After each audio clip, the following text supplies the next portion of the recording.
Hi, folks. Film Brown here at the movies with Film again. Been missing you. Haven't seen you for a while. Hope you're enjoying the films that we've been, bringing your way. There's going to be a lot more from where this came from.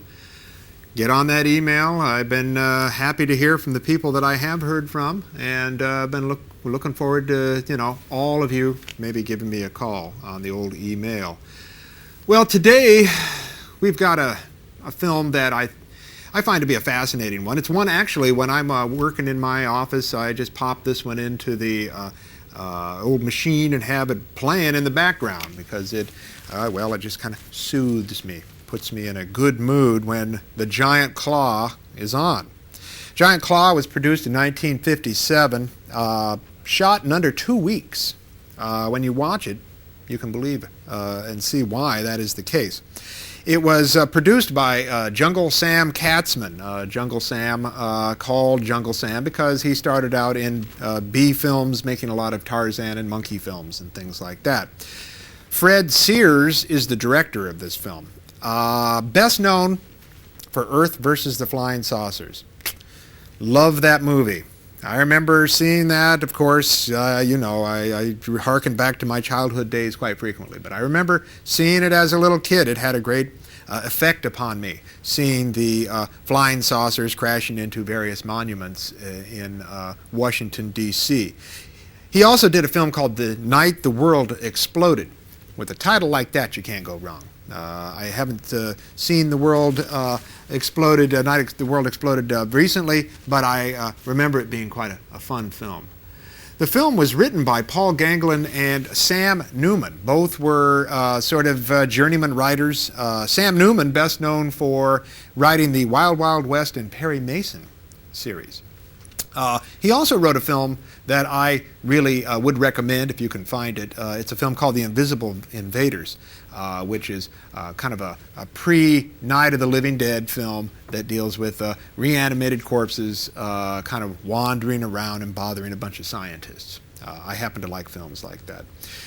This film also stars one of my favorite all-time ham actors, Jeff Morrow. Jeff Morrow plays Mitch, who's an electronics engineer, and he acts always on top of things. He's very excited, and he's got this animated voice.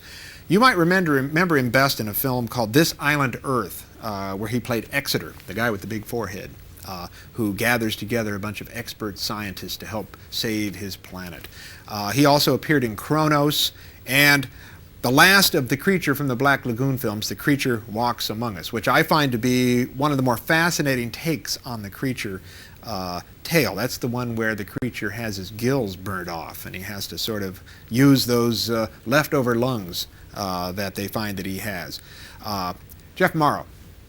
When you watch him, you will probably get a little kick out of him like I did. Mara Corday is also in this film. She plays Sally. She's a mathematician. She's Mitch's love interest.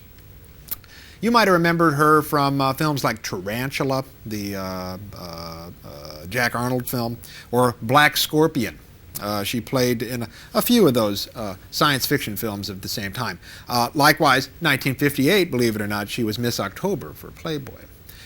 She later married Richard Long, who you remember was in House on the Haunted Hill, and kind of retired from acting for quite a while, but then she reappeared in Clint Eastwood films in the later part of her career, playing little cameo bits here and there, which is kind of interesting in that Corday's film Tarantula, Clint Eastwood has a little cameo in there. He plays a pilot.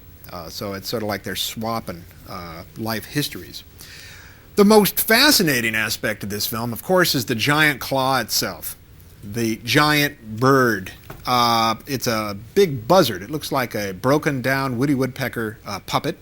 The special effects were farmed out of Mexico, and I think their budget must have been minuscule. The price of a postage stamp must have been what they used. And the buzzard itself is very wooden and clatters across the sky like an egg beater, I guess. I was sitting down thinking about other big bird monster movies. I can only come up with two. Q, Larry Cohen's film about Quetzalcoatl, and Reptilicus, which is not really a bird, it's just a big flying reptile. If you can think of another film out there that deals with giant birds, monster birds, give me an email. I'd be interested to hear about those. I know there must be others. I can't, for the life of me, think there would only be 2 or 3 movies like that with giant birds out there.